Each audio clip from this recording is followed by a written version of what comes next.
우리 시대 드라마들도 사실 되게 실컷 시대 비판하고 막 한국 교육 비판하다가 그러니까 끝에 가서 진짜 스카이캐슬 그래요. 스카이캐슬 보세요. 이게 만약에 이제 이 작가가 이 작가가 스카이캐슬의 작가가 아니라 그러니까 노벨 문학상 받은 그 수준의 작가라면 절대로 이런 결론은 안 내린다는 거지. 아니면 그쵸? 요즘처럼 중간에 작가가 바뀐 거야. 그렇죠. 그래가지고 돌아가셨거나. 욥기는 제일 오래된 성문서 맞죠? 거의 성경에서. 되게 오래됐다고. 그쵸? 저도 잘 몰라요. 그러니까는 최소 이거를 진짜 우리도 다 배웠지만 성경을 한 사람의 저자가 딱 지금부터 집필하기 시작해서 이렇게 아니잖아요. 맞아. 구전됐고 했는데 마지막 누가 쓴 거야? 구전됐는데 이대로 출판하기에는 끝이 좀 약간 그러니까. 찜찜해. 내가 그래서 이 부분- 그 사람이 거기서 덧붙인 거지. 이 부분도 좀 불편했는데 예를 들어 그러니까 욥기의 문학적 가치에 의문을 제기할 사람은 없을 것이다라고 얘기를 해. 그다음 뭐라고 얘기하냐면 욥기의 시적 이미지와 주제는 핸델의 메시아부터 조셉 스타인의 지붕 위에 바이올린, 도스토옙스키의 카라마조프의 가의 형제들에 이르기까지 서구 문화에 지대한 영향을 끼쳤다고 얘기를 한단 말이야. 그럼 나는 이렇게 생각하는 거야.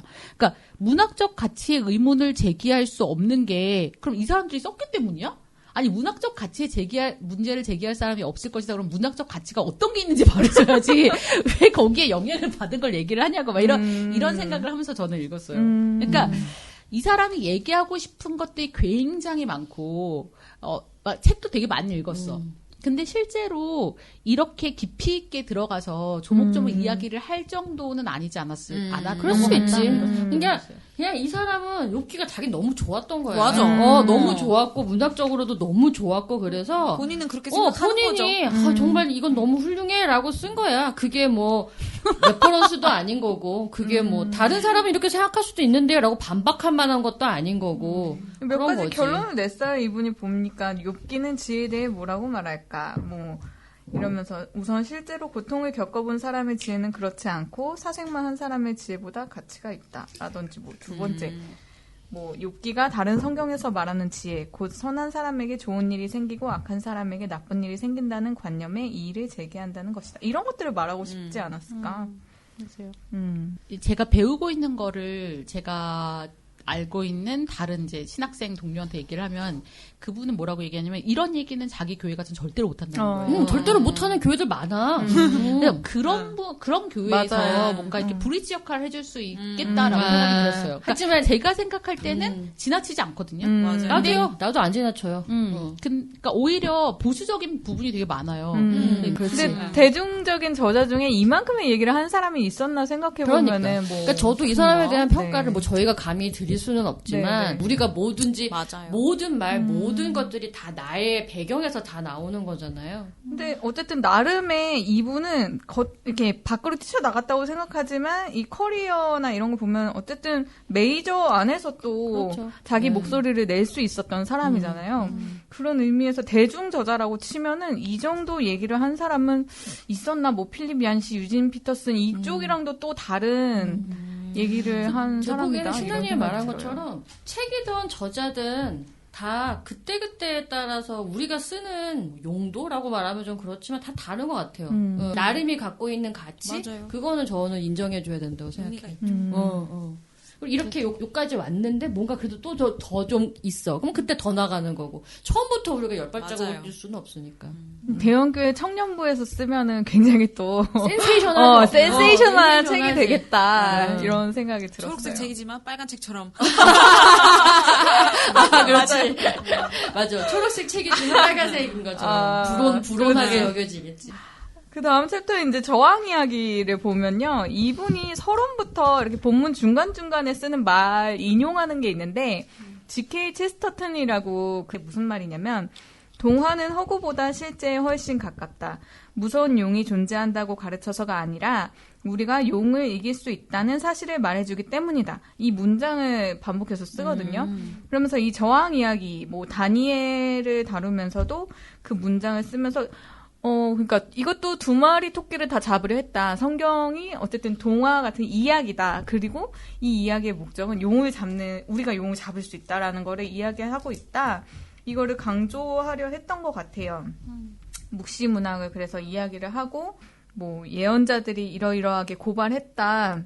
그러니까 예언자들의 역할이 기존 교회에서는 어떤 예언자들의 이미지가 굉장히 또 되게 절대적인 뭐랄까 선한 이미지? 그냥 우리에게 들려줄 말을 들려주는 사람들이라는 이미지만 있는데 예언자들이 어쨌든 고발하던 사람들이라는 얘기를 다뤄주고 있고요. 여기 재밌을 것 같아요. 재밌어요. 재밌고 또 말미에는 또 에스더까지 다루고 있습니다. 거의 다 다루려고. 네, 다 다루려고. 그래서 다시 성경으로인가 봐요. 그래서 여기에 또 작가는 내가 성경을 사랑하는 이유는 그 이야기가 완료된 것이 아니라 현재 진행형이기 때문이다. 지금도 우리 가운데 예언자들이 살고 있고 여전히 용과 짐승이 어슬렁거린다. 뭐 이렇게 이야기를 하고 있어요. 중요한 시도를 하고 있다고 저도 생각을 해요. 의미 있다. 근데 성경 이야기를 기반으로 해가지고 이야기를 자기가 구성을 하는 거는 재미있는 부분도 있지만 뭔가 이제 나랑 해석이 다를 때 되게 부딪힌다. 그런 생각이 들었어요. 그러니까는 이제 그 뭐랄까 이제 샘물이라는 부분에서는 사마리아 여인 얘기거든요. 네네. 사마리아 여인 부분으로 시작하는데 이제 사마리아 여자가 화자인 거예요. 나는이라고 시작을 해요. 그리고 나는 어떤 사람이냐면은 이제 그 다말처럼 그 뭔가 이제 그 형제들이 죽어가지고 그 다음 아들이 크기를 기다리면서 시부모에게 얹혀 살고 있는 사람으로 묘사가 된단 말이에요. 근데 요게 약간 읽다 보면은 앞에 거랑 뒤에 거랑 이야기가 안 맞아. 그러니까 뒤에 가면 조금 다른, 그러니까 그런 사람이 아닌 것처럼 얘기가 돼서 이게 뭔가 나는 잘 모르겠다. 그리고 뭐 이런 것도 있어요. 그러니까는 그 여자가 두레박을 놓쳐요. 그래가지고 두레박이 우물 깊은 곳으로 떨어져. 근데 그거를 예수님이 꺼내요. 그럼 이제 예수님이 뭔가 기적적으로 꺼냈다. 이런 얘기를 하는 거인 것 같거든요. 그러니까 이 안에서는 예수님의 기적이라는 것, 예수님의 기적행위라는 거는 그냥 전제되어 있는 것처럼 느껴지더라고요, 저는. 건질 수 없는 상황인 것처럼 처음에 묘사를 해. 근데 예수님이 그걸 끌어올려 주셔. 뭐 그런 걸 보면서 그러면은 예수님이 여기서 이제 기적을 행했다는 것도 이 사람한테 되게 중요하고, 그리고 좀 재밌는 건 뭐냐면, 그러니까 이게 이제 그 다음에 요나 이야기랑 같이 연결이 돼서 얘기하는 부분이 있는데 297쪽에 요나 이야기를 읽으면서 나는 기적을 은유적으로 해석하는 방식이 일리가 있다고 생각하기 시작했다. 과학적인 기준과 문학적인 기준을 절묘하게 만족시켜준다고 느꼈기 때문이다. 상상을 자극하는 문학적 관습과 언어를 사용하는 요나서를 읽다 보면 역사서라기보다는 비유에 가깝다는 생각이 든다. 문자적인 해석을 요하지 않는 글을 굳이 문자적으로 해석할 필요가 있을까? 반면 바울 서신이나 누가복음은 사실성 여부를 떠나 요나서와는 다른 목적의식 그리고 다른 문학 양식으로 쓰여졌다. 저자들이 사실 전달에 초점을 두는 이런 글을 비유적 해석으로 읽으려 하는 시도는 그리 솔직한 태도가 아닐 것이다 라고 얘기를 하거든요. 근데 저는 이제 그렇게 생각하지 않는 거죠. 그러니까 정말 그러니까 여기서는 사실은 바울 서신하고 누가복음을 같이 엮었는데 그러면 안 된다고 생각하고 바울 서신은 서신이고 누가복음 복음서라는 장르가 있는 거고, 근데 누가복음의 저자가 정말 사실을 전달하고 썼느냐 이거는 다른 문제라고 생각을 하거든요. 그래서 그러니까 이 말에서 지금 이제 레이첼 에반스가 하고 싶은 말은 구약에서 어떤 것들은 명백히 문학이야. 그리고 그것을 문자적으로 읽어서는 안 돼. 라는 거잖아요. 그러니까 요나서를 진짜로 요나가 물고기 뱃속에 들어갔다라고 읽어서는 안 되고 어떤 문학적으로 비유라고 생각해야 된다라는 거라면 누가복음에 나오는 모든 예수의 이야기들은 다 사실대로 읽어야 된다라는 주장을 하고 있는 거거든요. 근데 이런 것들이 이제 어떤 복음주의 진영에서 타협 지점으로 제시된 것 같아요. 제가 느낄 때 좀 그래요. 그러니까 구약에 대해서는 별로 거리낌이 없다. 구약을 역사 비평적으로 읽을 때는 좀 자유로워요. 보면. 그래서 구약 그래서 이제 구약학자들이 하실 말씀이 많아. 근데 이제 이게 신약으로 넘어가서 예수님 이야기를 역사 비평적으로 최소 읽는다. 거기부터는 사실인 거지. 그러면 되게 불편해하는 거야. 그거는 다 믿어야지. 예수는 우리의 끝판왕이니까. 그리고 바울을 건드리는 것도 할 수 없는 일 아니야? 라고 생각을 하는 거죠. 근데 저는 그게, 그러니까 이제 이거 신앙인의 입장에서 레이첼 에반스가 어떤 학자가 아니기 때문에 설 수 있는 자리 수는 있겠다. 그렇지만 그게 정말로 가능한 일인가? 어떤 지점에서 그러니까 구약까지는 그렇게 읽어도 되고 신약부터는 아니고 라는 것은 그러니까 그리고 그 복음서를 우리가 무슨 사실에 대한 그것도 뉴스는 아니거든요. 근데 복음서도 명백히 뉴스는 아닙니다. 근데 복음서는 뉴스를 읽어야 된다라고 주장하면 모순되다. 근데 뭐 구약을 뉴스를 읽으면 안 된다고 얘기하다 신약은 뉴스를 읽어야 된다고 얘기하면 그건 좀 이상하잖아요. 그러니까 신약도 신약 나름대로 어떤 장르를 가지고 있는 거고 그 안에선 여러 가지 기법이 사용되고 있는 것이 분명한데 이제 그렇게 선을 그어놨을 때, 그러니까 여기서 그런 장면이 어떤 강의를 듣는데 어떤 이제 신학자가 예수의 부활은 제자들의 마음속에 일어난 거야라고 말했다는 거예요. 그리고 거기에 대한 그 자기의 어떤 불편함과 거부감을 얘기를 해요. 그리고 실제로 부활이 일어났기 때문에, 그러니까 그것을 실제로 그렇게 일어났다고 적는 복음서의 이런 그 증거들에 대해서 모든 것을 부정해서는 안 된다라는 건데, 물론, 그러니까 부활은 일어났을 수 있고, 일어나지 않았을 수도 있다고 저는 생각을 하고, 저는 일어났다고 믿습니다. 네, 네, 아유, 네. 저도 믿습니다. 그렇지만, 그러니까 어떤 책을 쓰는 저자의 입장에서 이게 과연 그러니까 독자들한테 되게 설득력 있는 어떤 경계선을 제시하고 있는 것인가 좀 무리하지 않은가라는 생각은 들어요. 그럼 이제 여기서 어떻게 균형을 잡아야 될 것인지는 좀에 대해서는 좀 더 고민을 해봐야 될 것 같다는 생각이 들었어요.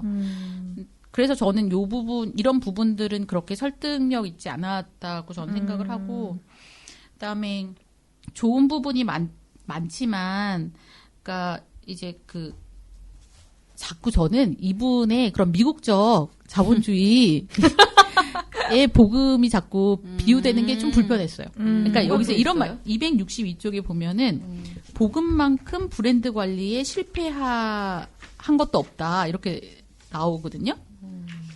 그래가지고 이제 복음이 그러니까 그런 점이 불편할 수는 있지만 아까 말한 것처럼 성경도 우리가 그 시대의 문화와 그 저자를 이해하고 보잖아. 그러니까 저는 그런 노력도 필요한 것 같아요. 그러니까 이게 그렇지 않으려면 이 사람이 미국의 중산층이면 안 되거든. 그러니까 미국의 중산층의 한계인 거지. 그치. 그렇지만 미국의 중산층의 한계가 가지고 있는 것이 일단 뭔가 저는 그러니까 벗어나야만 하는 복음적으로는 그러니까 악이라고 생각하는 부분이 되게 많은 것 같아요. 그 사람들이 지금 저지르고 있는 악. 근데 거기 안에서 레이첼 에반스가 몸담고 있는 거지. 근데 그거를 자기가 모르는 거야. 그러니까 예를 들면은 제가 얼마 전에 읽었던 책 중에서 이반 일리치라는 사람이 쓴 책이었는데 그 사람 뭐라고 말하냐면 자기는 더 이상 가치라는 말을 쓰지 않는데요. 왜냐하면 가치가 자본주의적인 말이라서. 오염된 단어라서. 그러니까 밸류라는 것으로 모든 것을 다 환산하는데 그건 가치라는 건 곧 돈이잖아, 사실은. 근데 이 단어를 쓰지 않고는 말할 수 없는 말이 너무 많은데 근데 그 사람은 그래서 은혜나 축복이라는 말을 대신에 쓴다는 거야. 그 사람이 문제 제기하고 있는 게 뭔지 알겠죠. 근데 저는 은혜나 축복이라는 말이 너무 오염돼 있는 거야. 그렇잖아. 이게 다 은혜입니다. 다 축복입니다. 이런 말 너무 꼴보기 싫어. 막 그래서 그렇다면 나는 어떤 걸 찾아야 될까? 근데 이제 그런 의식이 좀 필요한 것 같다. 왜냐하면 그러니까 이제 지금 우리가 지금 요즘 엄청 고민하는 게 기후 문제잖아요. 뭐 피부로 너무 와닿았잖아. 지금 계속 비 내리는데 사람들 죽는데 뭐 지방마다 난리가 났는데 이거는 분명 우리가 평소에 겪던 건 아니야. 이건 세계적으로 일어나고 있는 기후 변화의 한 일부분에 속한 거고 그러면 이 기후 문제는 어디서부터 시작한 건데 결국은 자본주의거든. 근데 이게 이제 너무 부지불식간에 이 사람이 쓰는 언어 중에서 그런 자본주의적 언어들이 너무 많다는 생각이 들어서 근데 복음이라는 것을 자본주의랑 그렇게 너무 밀접하게 붙여놨을 때 너무 미국 중산층의 복음인 거지 그거는. 근데 미국 중산층의 복음이라는 것의 한계에 대해서 좀 의식적으로 생각해야 되지 않을까. 근데 왜냐하면 우리 자체도 우리가 한국 중산층의 신앙이라는 걸 생각해보면 저는 그게 전혀 도움이 안 된다고 생각하거든요. 사회에. 오히려 악을 끼치고 있고 진짜 막 사회의 분리만을 일으키고 있다고 생각하지 기득권들이 되는 거죠. 그 사람들은. 얼마 전에 그 김진호 목사님이 쓰신 책이라고 제가 이제 기사를 봤는데 거기서 뭐라고 그러냐면 한국의 중산층 교회가 하고 있는 일은 결국 자기들의 기득권, 그러니까 브랜드화 시켰다는 거야. 교회를 브랜드화 시켰다. 사랑의 교회에 가면 제가 읽었던 것 중에 좀 충격적이었던 게 사랑의 교회 청년부에 가면은 잘 사는 애들만 남을 수밖에 없게 프로그램을 짠다는 거예요. 진짜? 뭐 그걸 의식하지는 않겠지만 어쨌든 그러니까 예를 들면은 해외 봉사가 있어. 근데 돈 몇백만 원 내고 가야 되는 거야? 뭐 이를테면 그 돈이 근데 돈이 문제가 아니더라도 지금의 청년들은 대부분 알바하고 이러느라고 봉사 시간이 없다는 거야. 맞아요. 근데 그렇게 봉사 시간을 막 엄청 많이 넣어놓음으로써 그러니까 헌신적으로 거기에서 아주 중심까지 들어갈 수 있는 애들은 결국 있는 집안 애들이고 그럼 걔네들이 거기서 만나가지고 결혼하고 그런 애들이 다시 교회에서 중심이 되고 이런 시스템을 만들어 놨다는 거죠. 근데 저는 그 말이 너무 이해가 되더라고요. 그러면서 그분이 뭐라고 말하냐면 이렇게 그 중산층 중심의 교회에서 결국 바깥으로 밀려난 사람들이 신천지에 가는 거다. 그러니까 옛날에 교회가 그렇지 않았는데 그 가난했던 교회가 부자가 되면서 지금 하고 있는 일이 뭐냐라는 것에 대한 질문이었거든. 근데 저는 되게 중요한 문제제기라고 생각을 하고 그래서 그런 의미에서 레이첼 에반스를 읽으면 그런 한계는 있지 않은가. 근데 분명 그러니까 그 브릿지는 필요하기 때문에 아까 이제 머글님이 말씀하신 것처럼 이 책의 자리는 있다고 생각해요.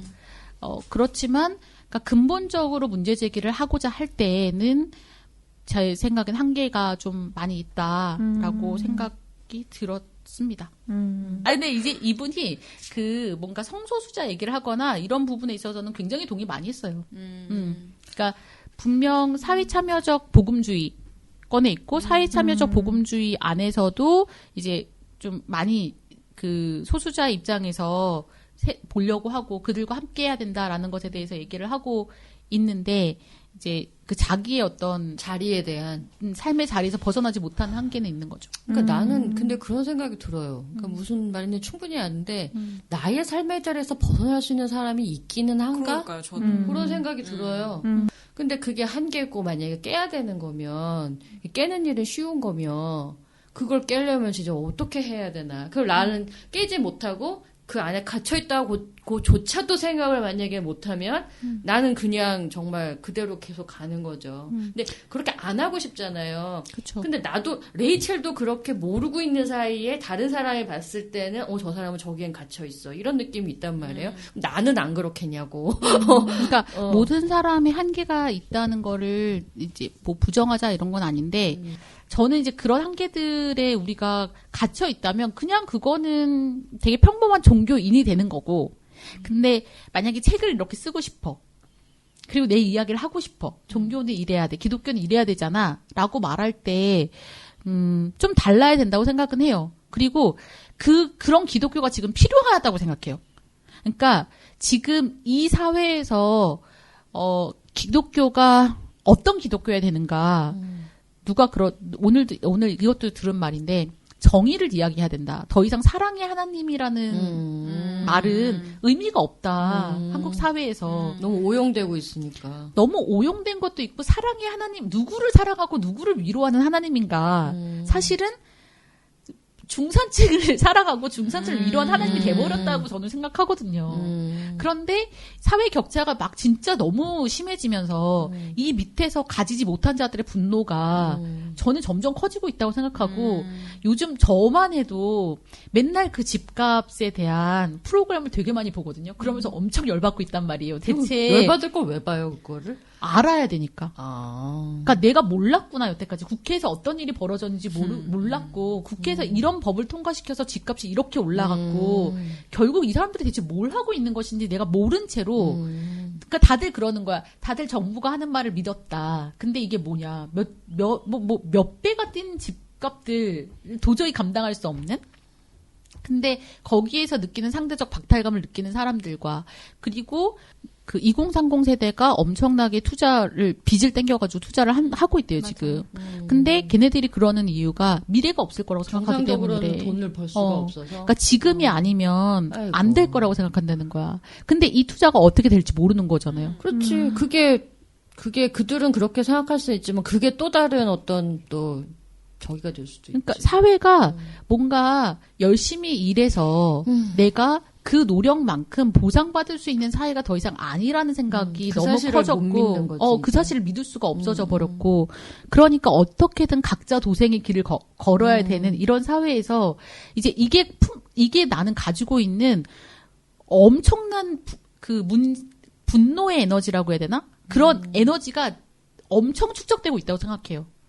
그리고 이게 언젠가는 문제를 일으킬 거라고 생각하는데 지금도 문제가 되지만 그럼 거기서 기독교는 어떤 역할을 거기서 교회는 어떤 역할을 해야 될 것인가를 생각한다면 이제 더 이상은 사랑의 하나님이 아니라 정의의 하나님에 대해서 얘기해야 되고 우리가 정의로운 사회에 대해서 그러니까 그런 사회는 어떤 사회인가에 대해서 교회가 뭔가 의제를 설정하고 비전을 제시해야 된다고 생각을 하는 거죠. 그러니까 우리가 다시 신앙을 회복하는 것이 엄청 그러니까 옛날의 언어로 신앙을 회복하는 게 아니라 새로운 언어로 신앙을 얘기하고 그 신앙이 사람들의 삶 속에서 실제적으로 그런 일들을 구현할 수 있도록 하는 뭔가가 필요하다. 근데 그게 뭔지 나도 모르겠지만 그런 거를 좀 공부하고 말하고 싶다라는 생각인 것 같아요. 그런 어떤 시대나 생각에 비하면 이 책은 너무 소프트한 거지. 예를 들어. 그쵸. 맞나? 너무 좋은 말만 하고. 제가 생각할 예를 들어. 때는 그것에 그러니까 대한 한계다. 그냥 중산층의 눈으로 봤을 때 우리가 성소수자를 어떻게 봐야 될 것인가, 중산층의 눈으로 봤을 때 노숙자를 어떻게 봐야 될 것인가 이런 건 얘기하고 있지만 진짜 노숙자들의 눈에서 보고 있는가, 그러니까 집을 가지지 않은 사람들은 어떤 삶을 살고 있는지 어떻게 그럼 해야 되는 건지에 대해서 얘기하나 뭐 약간 그런 면에서는 물론 저도 모르죠.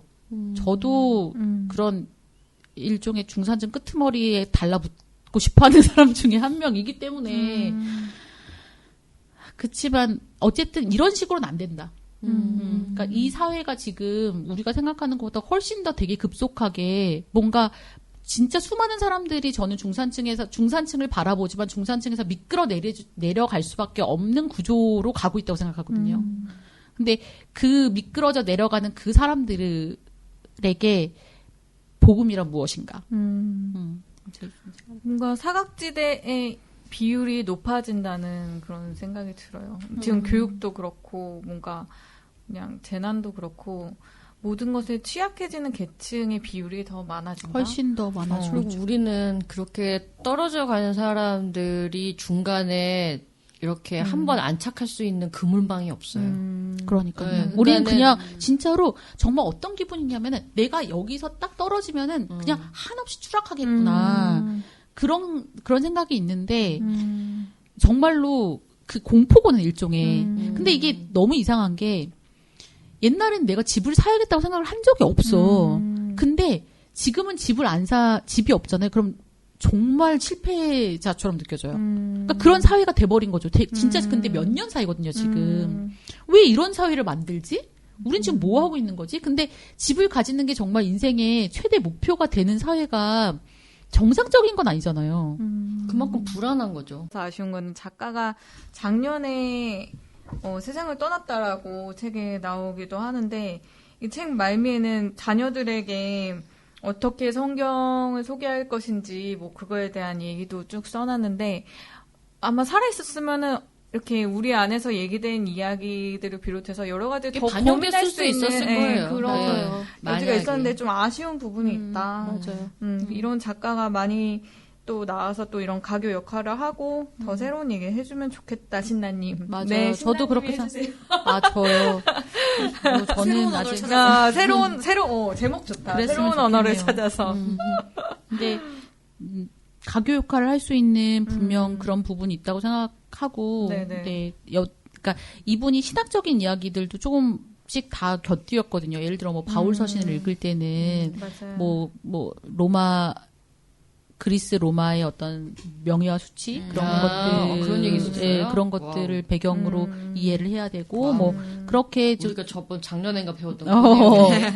그러니까 정말 공부를 많이 하고 책을 많이 읽고 그러네. 쓰신 건 맞는 것 네. 같아요. 그러네. 네. 일반의 신학을 전공하지 않은 수준에서 그렇게까지 그쵸. 하기는 엄청난 책. 그러니까 많이 노력한 엄청나게 거지. 신앙과 성경에 대해서 애정을 가지고 있는 그런 분이었고 그런 것들은 한번 어쨌든. 꼭 네. 사서 읽어보시기 바랍니다. 네. 교회에서 그 성경 네. 공부 교재 고민하고 계시다면 그럼요. 다시 성경으로 추천드립니다. 뒤에 가이드 정말 읽을만 하거든요. 사역자분들 유용하게 쓰실 수 있을 것 같아요. 일단 이걸로 시작해 보시고 예. 그리고 지금 신나인처럼 좀 더 나아가고 싶다. 뭐 좀 더 다른 질문이 있다. 그럴 때는 또 다른 책을 또 생각해 볼 수도 있고 우리가 한번 그런 책을 찾아보는 것도 재밌을 것 같은데요. 일단 입문으로 띄고 그래서 교회에 한번 돌을 던진 다음에 네.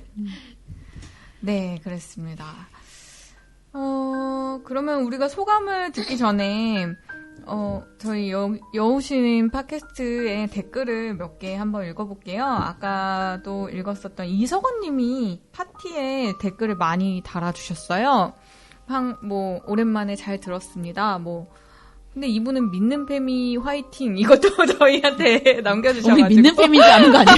아, 믿는 페미도 화이팅입니다! 막 이러면서 잘 전해드리겠습니다! 막 이렇게 쓰긴 했는데, 네, 잘 듣고 있습니다. 이런 얘기들을 많이 써주셨고요.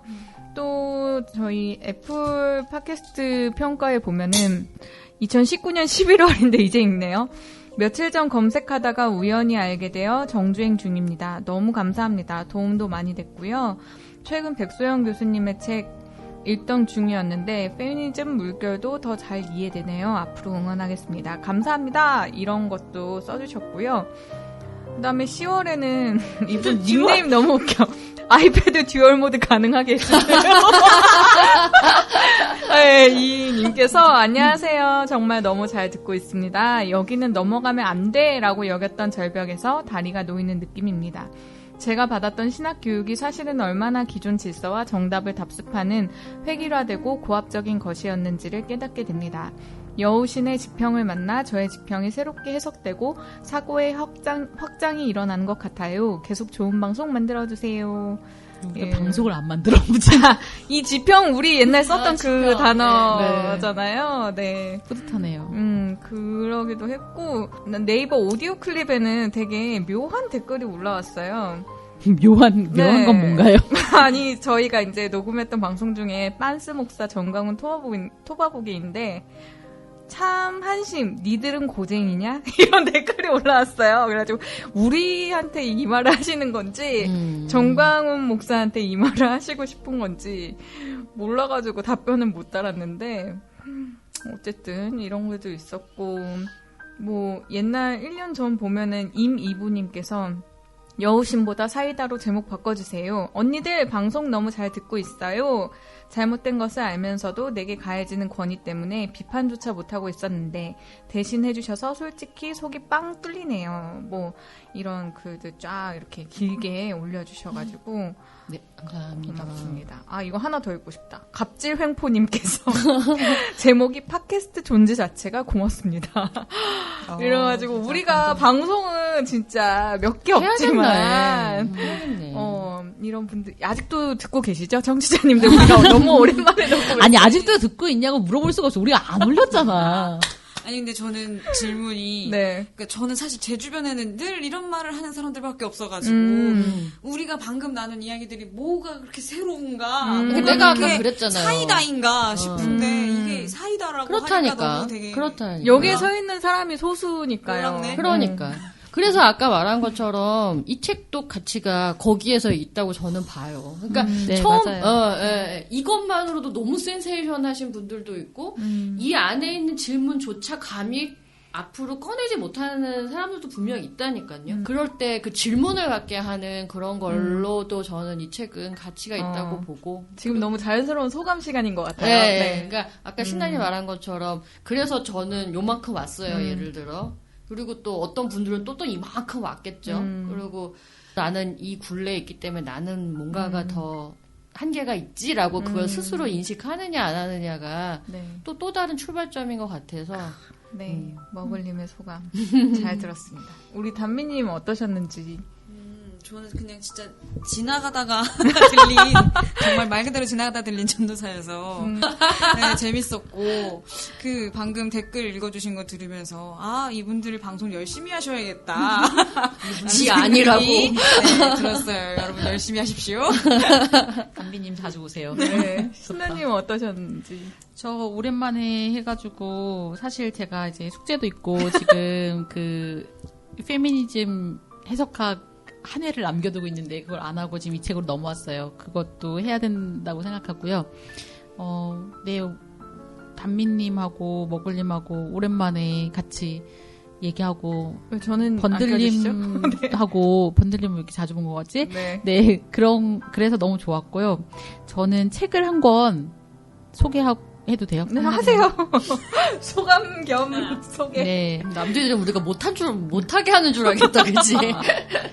이제 아직 출판이 됐는지는 모르겠는데 성서 퀴어를 옹호하다라는 책이 이제 곧 출판이 됩니다. 지금 텀블벅 진행 중인데 요거를 텀블벅에서. 네, 저는 텀블벅으로 신청을 했고요. 그 텀블벅에 이제 그 굿즈를 만드신 분이 실제로 이제 트랜스젠더 분이라고 해요. 그리고 이제 거기에 참여를 하셨고, 네, 뭐 그렇다고 합니다. 아마 책에 혹시 그런 얘기가 나올지 모르겠네요. 근데 이제 이 책은 뭔가 이제 성서에 대해서도 얘기하지만 역사적으로 어떻게 퀴어가 되었는가 진짜로. 그러니까는 우리는 그 성소수자들이 아주 고대에서부터 이렇게 뭔가 죄인들로 이제 구분되었을 거라고 생각하지만 실질적으로 역사적으로 봤을 땐 그렇지 않다. 그게 굉장히 상황적이고 어떤 사회적이고 역사적인 사건으로부터 그렇게 됐다라는 것을 얘기를 해 주시고 있어서 저는 좀 그러니까 그런 우리가 지금 갖고 있는 통념을 깨는데 도움이 많이 됐다고 생각을 해요. 아직 책은 안 읽었는데 제가 수업을 들었거든요. 그래서 네. 이게 지금 보면 프로젝트가 아직 진행 중이네요. 네, 아직 텀블벅 그래서 아마 그게 초과는 됐어요. 네, 초과는 됐어요. 근데 계속 진행하고 근데 워낙에 되게 조금 적은 금액으로 잡아가지고 초과는 금방 했고요. 아직 진행 중입니다. 지금 현재 문제가 되고 있는 차별금지법, 포괄적 차별금지법이 이제 이번에 통과가 될 것이냐, 그러니까 초유의 관심사라고 해요. 그리고 이제 이게 문재인 정부에서 통과가 안 된다면, 그 다음엔 되게 어려워질 거다라고 생각하고 있는데, 그런 의미에서도 되게 이제 시기적절한 책이라고 생각하고, 네. 아마 최근에 한국에서 나왔던 책들 중에서는 가장 성소수자에 대해서, 제대로 다룬 책이 아닐까? 그렇게 생각합니다. 네. 저는 오늘 같이 함께 하면서 성경의 질문을 해보는 버릇을 안 해가지고 좀 질문을 더 할 수 있어야겠다 이런 생각을 했고요. 그리고 신나님이 몇 번 이렇게 팟캐스트 하시면서도 아니면 평소에도 말씀을 하셨는데 하나님은 우리 생각보다 훨씬 크고 넓으신 분인데 왜 한 발짝 더 나아가지 못할까? 아름답게 마무리를 하고 싶네요. 전 그렇게 믿고 있고요. 네. 네. 네. 여러분 너무 함께해서 즐거웠습니다. 고맙습니다. 수고하셨습니다. 들어주셔서 감사합니다. 내가 후원했어, 지금.